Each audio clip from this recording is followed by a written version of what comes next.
All right, hello everyone, and welcome once again to our last Zoom session. I'm very sorry I didn't record this earlier as we were having the session. So this is a retroactive recording, okay? I'm just going to go through the main or salient points of what we covered about informal emails, okay? Because we've been doing quite a lot of practice on formal emails, and what I want to do is to focus on the differences between formal and informal email in this session, and also to outline to you some of the common mistakes that we would tend to make when we are considering an informal email versus a formal email, right? So we would think that formal emails tend to be more difficult because they're longer, but actually that's not true, right? Formal emails have a very standard structure. So if you master the structure and you're able to capture the right information, then formal emails are very much like having already gotten the marks in your bag, right? Because you know what the structure is and how to arrange the points. But an informal email, by nature of its informality, tends to be a bit more flexible. And sometimes we tend to go out of point, or we tend to write in the wrong tone. So I'm going to go through some of the essential information that you need to consider when you write an informal email. And I'm using this example here on the 3 classmates discussing plans for an outing, okay? So I've highlighted this here, and I've pointed to the fact that this is contextual information. Now, contextual information should appear in the first paragraph as early as possible, because this will give the background or the setting for the purpose and the polite statement that I'm going to make in the first paragraph, okay? So here, I'm going to begin my email with the contextual information that we have just had a discussion for an outing, and I'm writing to inform Roy about it, all right? Next, I'm going to go straight ahead, and I'm going to identify the purpose statement to invite him to join you and the 2 classmates for an outing. That's my purpose statement.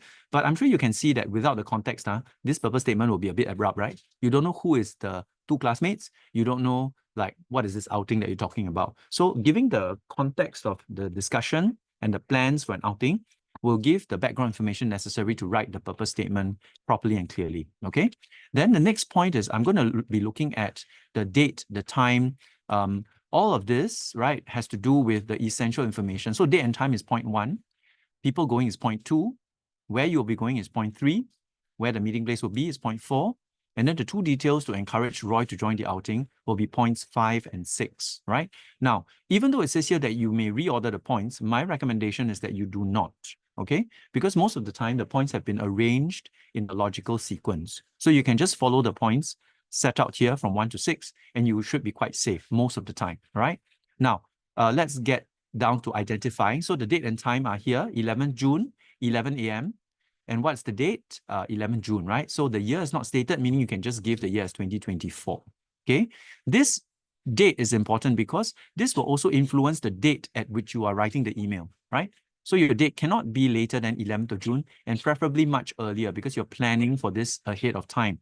The people going, I've identified as Kevin, Dan, and Ben. And since you are Ben, Dan and Kevin are the 2 accompanying people, right? Your classmates who are accompanying you. Where will you be going? Well, there are a few specific locations that you need to include. Greenvale Mall, okay? And then the cinema on the 3rd level, okay, is where you're going to be watching the movie The Avengers. Now, this is important because when you answer the question where you will be going, giving a generic location like Greenvale Mall is not sufficient, because the mall is so big.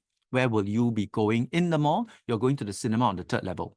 And this actually does double duty, because when you write the cinema on the 3rd level, you're also indicating the meeting place, which is your point number 4, right? So point number 3, where you were going, right?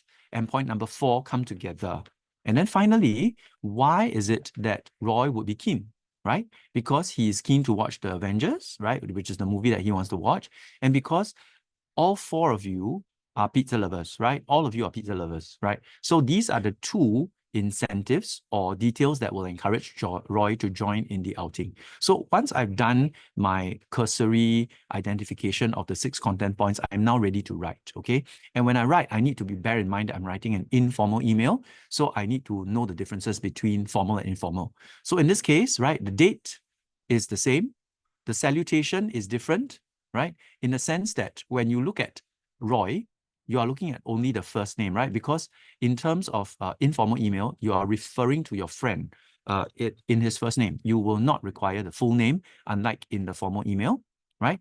Then also the difference that I will use purple to indicate, right? How are you right? This is also different because the polite statement for an informal email is always asking after the person. So how are you, right? Versus a formal email where you would be introducing yourself so that the person knows who you are and why you are writing, okay? Your identity is tied to the purpose of your writing, okay? So in this case, no identity required. Your friends know who you are. So how are you, right? And the other difference is the root or the stem of the purpose statement is I would like to, okay? Not I am writing to.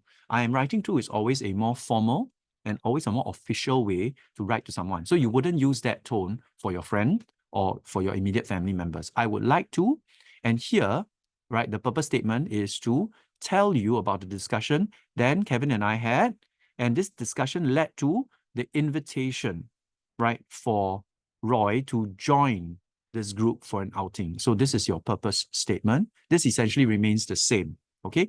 But in this case, the phrasing of the purpose statement, tell instead of inform, right? So avoid more officious sounding words like inform or request. These are too formal. You want to tell or ask in an informal email, all right? So in this case, it's tell. Okay, then in the second paragraph, you will notice that everything remains the same, whether it's formal or informal. I'm going to identify and rephrase my content points, 1, 2, 3, 4, 5, 6. Huh? And here, particularly content point number 3, the location, right? We plan to go to Greenvale Mall, right? And the purpose is to watch a movie called Avengers at the 3rd level cinema there. Okay, now this is important because you need to give a specific location where you are going to the cinema. Why? Because this will be linked to how Roy wants to watch this movie later. So it's important to add in the contextual information of the cinema. And then, of course, since you're mentioning cinema, you will mention the movie you're going to watch. Okay, so this will all be in point 3. And then point 4 will reference point 3, right? So point 4 is where will you be meeting? We will be meeting there. And there obviously refers to the 3rd level cinema in Greenvale Mall, right? Which you've already stated earlier. Okay, so you're using the reference pronoun there to point the Roy to the location of the 3rd level cinema at Greenvale Mall. Okay, so that's why your point number 3 is very important. Huh?